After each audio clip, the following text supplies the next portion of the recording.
you're fighting back, but yet they're still electing people that are working against their best interests. How do we convince people to vote for their best interests rather than against this hypothetical bleeding heart liberal who just wants to control their lives and take their guns away? That is the million-dollar question. How do we get people to wake up? So, did everyone hear that question? No. I was just saying, how do we get people to vote for their own best interests rather than against the hypothetical bleeding heart liberal who wants to control their lives and take their guns away? So how do we change those hearts? I will tell you, I get this question nationally, locally, everywhere. Honestly, it's just, for me, I don't know if I'm a young person anymore. Matt, you're not a young person, you're an old guy. We're good. Sun damage. But honestly, I swear, a lot of young people, like I said earlier, they are unsure of where to go. They've done a fabulous job on the Republican Party to just sway the younger folks. And what I mean by that is confusing them through the media. Like you see the alternative facts. There's a lot of switched messaging, and they're able to do that very easily because when I went to a conference the other day, last year, it was a Republican-driven conference, and I didn't realize it was Republican hosted. I went because I was asked as an ag member and owner to participate. So I'm part of certain ag commissions, and I thought, okay, I'm going to go and represent my community. I show up. It was basically just about messaging. And they repeat and they twist the messages of the Democratic Party. So now, just as an example for the public lands issue that we have going on, basically keeping public lands local or keeping public lands in public hands, they're going to twist that and say the same thing, so you'll have no idea what that means or what just happened. What's the difference between the two? So they're going to do that on every issue. They're going to twist it, confuse the heck out of everybody, and then you cannot tell the difference between the right or the left. So that's frustrating. And then the media, now we have a tyrant of a president who is discrediting the media. So you have now a whole generation of people who are young, then you have those who are elderly, who are watching Fox or CNN, and now they just want to disregard all of the media because they think media is lying to everyone. So what do we do? For me, that's why I like staying local. I think for all of us in this room, we like to keep things local. Country folk, it's easier because my neighbor comes to me and asks me, hey, what's going on? And I'm always there and say, oh, this is what's, and we have that relationship, building trust. So that's why I say, like Tina here, she's there. Keeping it in tune with your neighbors and friends is the best way to go, but you have to stick with those you trust. Now, I hope that you can trust me. You know where I live. Many of you met my children. You know my family. I will not lie. I have no reason to. There's no other drive for me to be in this position, so I don't have that same mind piece of job security. Therefore, I'm going to do whatever it takes politically to stay here. That doesn't drive me. But you got to realize that people have to make their decision on their own, who they can trust, who they cannot. And so I'm going to do my best to represent our party in that regard, to build that trust so that more people will join our group.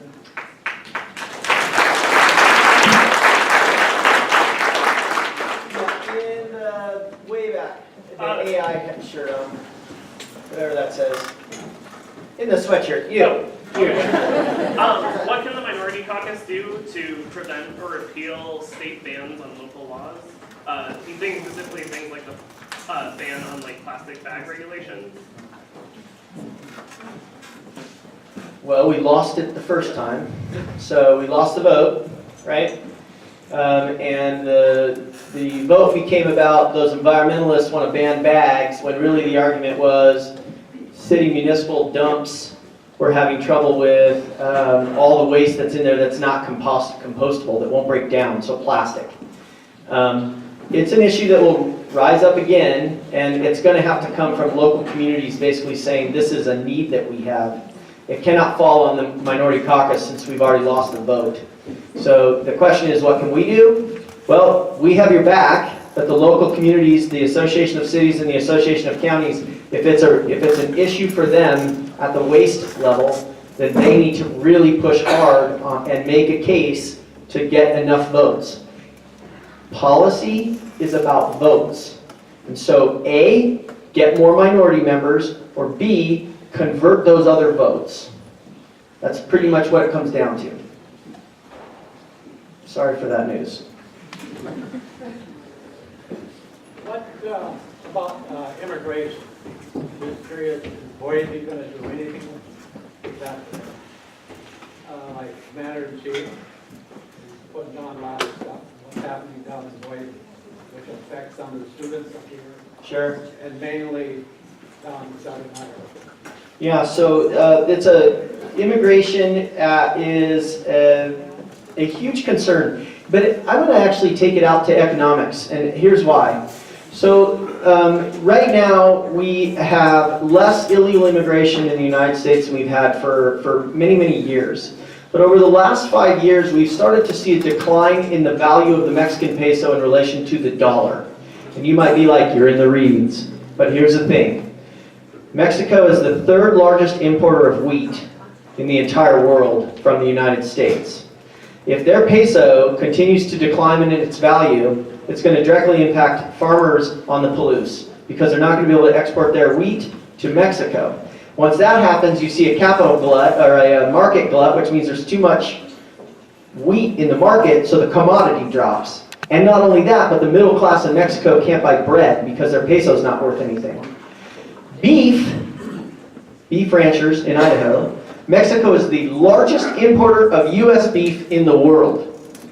If we blow up their peso and they can't import beef, it's going to directly hurt our Idaho ranchers. You're thinking, what is he talking about? When you blow up the monetary economy of a country like Mexico and middle-class families can't afford food and meat and everything else, they will start to move away from said country.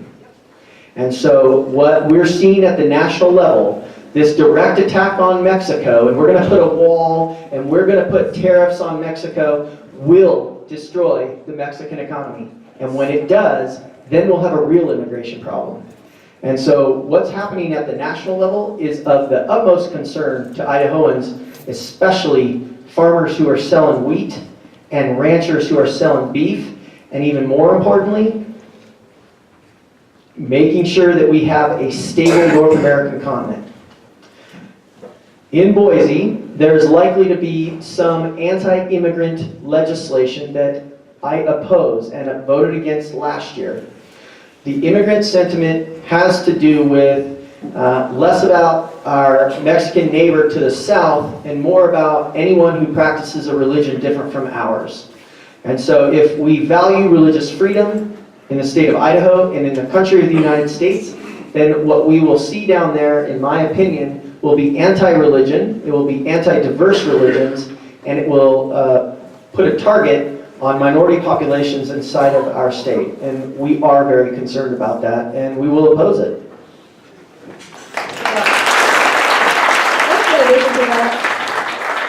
I don't know if you noticed, but a lot of major cities have declared sanctuaries for themselves. And we have the mayor of Moscow here, who's a very good guy, very good man, big heart. So maybe that's something you want to think about too, but I'm really hopeful.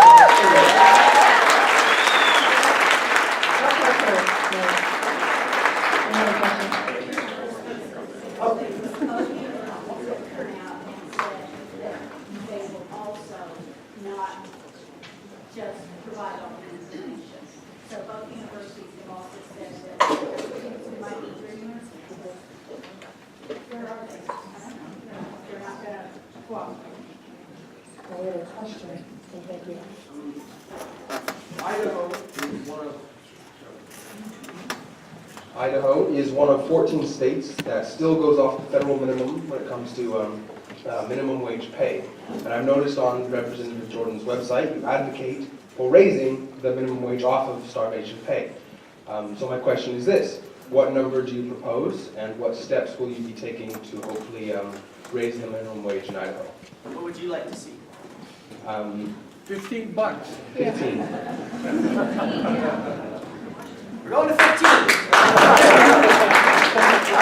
Actually, since we have the host of the bill, the Representative Erbeling drafted the original bill, so I'm one of the co-sponsors, but since he's here, I'm going to let him respond.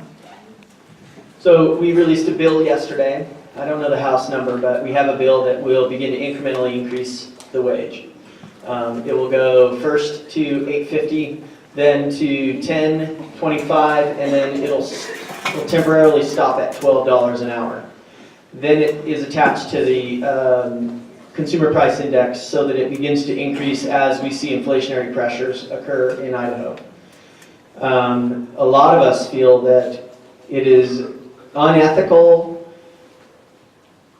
really unethical, to pay somebody a wage that forces them onto government subsidies of any kind.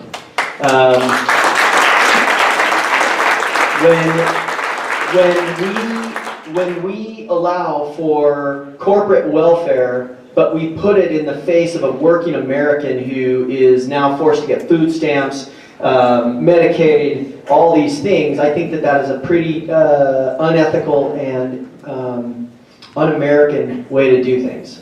So we released the bill, and we continue to work on it, and it's about votes. It's always about votes. Everything is about votes. And so if we want to raise the minimum wage, we need more yes votes. But we have the bill. I stand by it every time. The folks that oppose the minimum wage oppose it on the grounds of some free economy. I don't understand it. So be talking about it. Economic independence is absolutely critical. And the fact that an employer can say, I'm going to pay you a wage, and then I'm going to criticize you for getting food stamps. Come on.